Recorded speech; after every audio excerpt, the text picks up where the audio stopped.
You wake up every morning believing that the world is a stage where your performance determines your worth. Yet no matter how perfectly you play your part, the audience is already looking away, distracted by their own private tragedies. This leaves you with a haunting suspicion that the harder you try to secure your life, the more you are actually handing the keys over to a jailer you will never meet. We spend our lives decorating a prison cell, believing that if the walls are painted a certain color, or if the furniture is expensive enough, we are no longer truly confined. But what if the bars aren't made of iron, but of every single thing you think you need to be happy? If you require a certain person to love you, or a specific amount of money to feel secure, you have effectively placed your heartbeat in the hands of fate, allowing the universe to squeeze whenever it pleases. Why is it that we feel so vulnerable even when everything seems to be going our way? The man who spoke these truths began his life as a piece of property, yet he found a kingdom within himself that no master could ever touch or diminish. Epictetus understood that the distinction between a slave and a king is often a matter of who has chosen their own chains. For an emperor who fears his shadow is far more shackled than a servant who owns his own soul. At first, this seems like a comforting thought, a simple mental trick to endure hardship, but it hides a much deeper and more terrifying problem.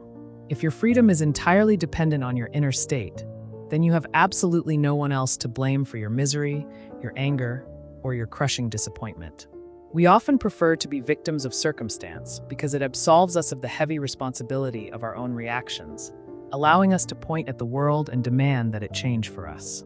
But the world is indifferent to your demands, spinning on its axis with a cold and beautiful clinical precision. Think about the things you spent yesterday worrying about. How many of them were actually within your power to change, and how many were simply phantoms of your own imagination? We bleed in advance of the wound, suffering through 1,000 imagined catastrophes before the first real drop of rain even touches our skin. The tragedy of the human condition is that we treat our opinions as if they were objective facts, allowing a single rude comment or a missed opportunity to ruin an entire week. But if you take a step back, you will see that it is not the event itself that disturbs you, but the judgment you have formed about it. For a storm is just wind and water until you decide it is a disaster. Yet even after knowing this, why do we continue to cling to our grievances as if they were precious heirlooms?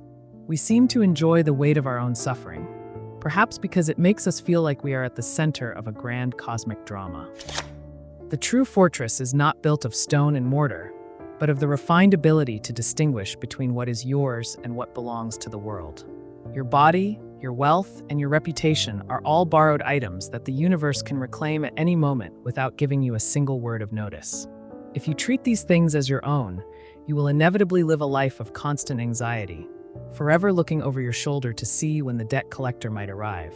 However, there is one small corner of existence that is entirely your own: the power of your choice and the way you assign value to your experiences.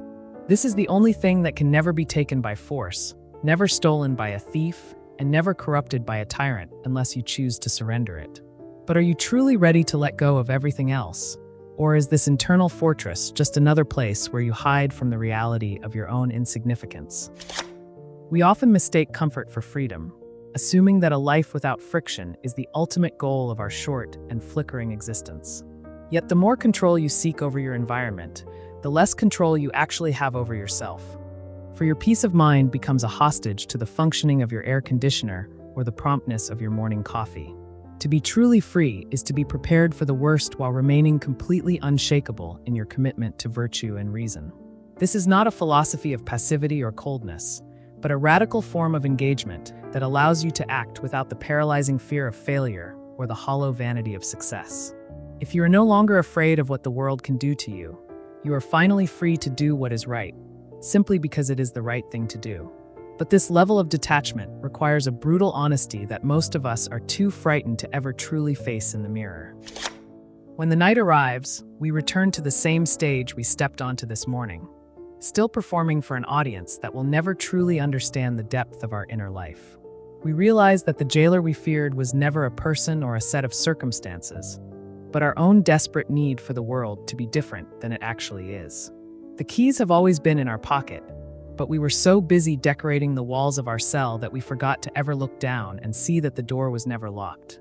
You are left with the realization that your entire life has been a choice between being a master of your mind or a servant of your desires. As you close your eyes tonight, remember that the question remains. If you lost everything tomorrow, would there still be a part of you left to witness the sunrise, or would you vanish along with the shadows of the things you thought you owned?